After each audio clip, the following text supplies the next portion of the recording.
Eu não sei se a gente pode falar que a gente tem uma marca que a gente se inspira completamente nela, mas eu acho que a gente tem vários pontos que a gente acha que tira o chapéu, assim, para algo, talvez, não necessariamente de uma marca, mas um ponto ou outro de uma marca em específico. Então, por exemplo, em termos de produto, de design ali, a gente pode falar, assim, com certeza da Osklen, que é uma marca que a gente acha super legal.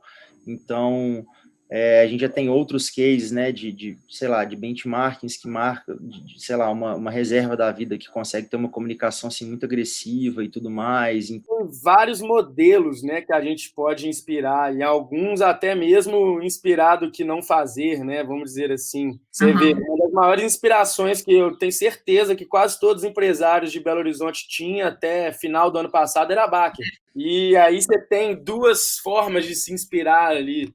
A inspiração do que fez a Baker se tornar a maior cervejaria da América, maior cervejaria artesanal da América, e o que fez eles caírem, né? Tipo assim, serem destruídos da noite pro dia. Eu tive um professor que depois também foi meu chefe, foi meu orientador de TCC, que é o Carlos Alberto, que ele abriu uma imobiliária, ou seja, ele chegou a construir alguns prédios também, mas ele entendeu que às vezes o olhar do arquiteto dentro de uma imobiliária é um olhar que também é raro, por incrível que pareça. Olha que louco isso. A gente não tem arquitetos em lugares cruciais do ecossistema, né, natural do próprio ambiente de trabalho. Assim, é uma loucura isso. Mas, enfim, então esse arquiteto também, o Carlos Alberto, me inspira por causa disso. Food Tech, que é o que a gente está entre Food Tech e Agritech, era algo que estava começando lá, mas já estava apontando como é que seria o setor. E é algo que, de fato, está concretizando, né? Então, de Food Tech, a gente vê aí Fazenda Futuro, a gente vê a Notco, tem a LiveUp, e aí por aí vai. De Agritech tem algumas outras várias que a gente se inspira, e é muito mais inspiração pelo que tem de tecnologia, pelo que tem de propósito, do que ficar copiando o modelo de negócio. Obviamente que a Big Green não reinventou a roda, não inventou a roda. A gente, eu acompanho 100% das empresas pares nos Estados Unidos, na Europa e na Ásia, recebo relatórios, recebo notícias e acompanho, mas não pelo modelo de negócio, muito mais para saber de tecnologia, para saber qual caminho que elas estão seguindo, e a gente se inspira nelas para isso. Arquitetos que tomam coragem, por exemplo, de se tornarem figuras pop. Quem que é o Drauzio Varela da arquitetura? Quando que você ligou a televisão e tinha um arquiteto dando uma entrevista? Fala a verdade comigo, assim, falando sobre arquitetura, falando sobre cidade, urbanismo, transporte. Rarissimamente você vê um arquiteto na TV, rarissimamente, mas tem milhões de arquitetos. No Brasil, sei lá, deve ter 1 milhão de arquitetos, não sei. Eu nunca tive a curiosidade de olhar esse dado, mas no Google a gente acha. Por que não tem nenhum na Globo News? Por que não tem nenhum na CNN?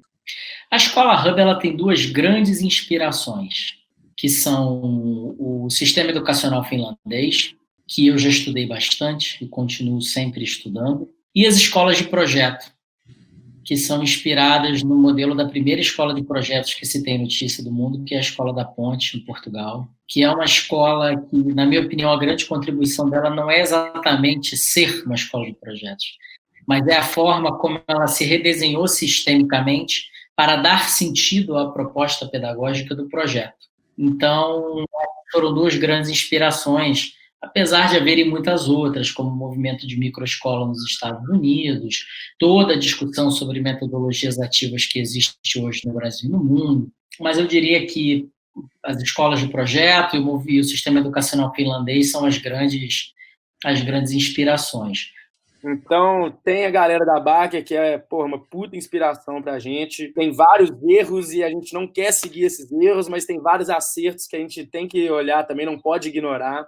Uhum. Tem o José Felipe lá da Vals, que é da Kombucha, hoje da Carrep, que é um cara também que você vê aí, cara sabe muito bem trabalhar com os funcionários, tem uma estrutura muito bacana, ele sabe motivar as pessoas, entendeu? E tem uma criação muito massa. Eu acho que isso é uma das coisas mais interessantes. Hoje eu tenho um grande amigo que trabalha lá para ele, e, poxa, a gente conversa semanalmente sobre coisas que eles fazem lá dentro e são só inspirações para a gente mesmo, coisa de tirar o chapéu, entendeu? Como toda segunda-feira de manhã, antes do serviço, eles contratam uma pessoa que vai lá e dá uma palestra, ou dá uma aula para todos os colaboradores, não só palestras sobre coisas que eles vão, tipo assim, fazer na carrep ali, mas coisa motivacional, coisa mais espiritual também.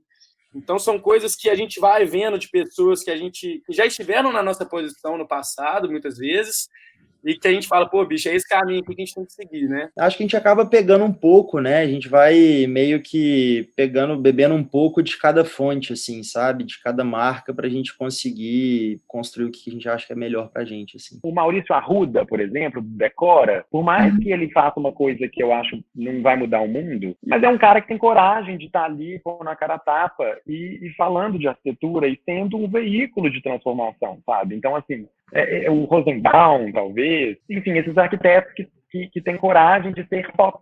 Eu teria dificuldade em elencar um youtuber ou até um empreendedor fora do YouTube que me influenciou mais do que outros, assim, sabe? Mas o que me influencia sempre é ver no YouTube e em outras redes pessoas jovens conseguindo crescer rapidamente e entregando conteúdo legal. Eu acho que isso é o que mais inspira. Você vê que você não precisa, sei lá, igual um médico, você não precisa estudar 6 anos para colocar o negócio em prática, entendeu? Tá, de alguma forma, no alcance de todo mundo aí, se tiver dedicação e um pouco de talento, talvez. Por exemplo, o Felipe Castanhari é um youtuber que cresceu muito e ganhou muita relevância, e hoje ele conseguiu se firmar como quase que um educador na internet. A trajetória dele me inspira de um jeito porque ele conseguiu ser único na internet, assim. Se você quer uma pessoa que é um educador grande na internet, é ele, você não consegue pensar em outros, assim, do porte dele. Então, por exemplo, o Raul Justilores, que é o editor-chefe da Veja São Paulo, ele não é arquiteto, mas talvez seja um dos caras que mais entende de arquitetura no Brasil, disparado hoje em dia. Ele é um jornalista, que ele foi correspondente internacional da Folha de São Paulo em Xangai, Buenos Aires, Nova York, que teve uma carreira brilhante, correspondente de arquitetura, lançou um livro que chama São Paulo nas Alturas, que é um livro sobre a história do mercado imobiliário de São Paulo. E, na verdade, isso que eu estou te falando sobre o Drauzio Varela da arquitetura é uma fala dele. Ele fala que em São Paulo, nas décadas de 30, 40, 50, 60, você tinha vários arquitetos que eram figuras notórias, que eram figuras que realmente, assim, tudo que a gente tem de bom em São Paulo hoje foram esses caras que fizeram. Os prédios mais incríveis, os espaços mais legais da cidade e tudo mais. Ou seja... No lado do futebol, eu diria o Desimpedidos, um canal mais antigo que o nosso, e é para quem eu olho quando eu falo que eu quero um pouco mais de uma equipe mais robusta. O Desimpedidos, na verdade, ele não nasceu da ideia de 2 pessoas nos seus quartos, ele nasceu de um investimento grande de pessoas que já queriam entrar forte no mercado com investidor e com tudo mais, entendeu? Então é uma equipe gigantesca. A equipe toda da NWB, por exemplo, que toca o Desimpedidos, deve ter mais de 100 pessoas, talvez, não sei se eu estou exagerando, mas quando eu fui lá no escritório deles, eu vi um bocado de pessoas e de cadeiras. Então, assim, eles conseguem trabalhar nesse nosso segmento de um jeito muito mais completo, assim, eu não sei qual é o termo certo, entendeu? Uhum.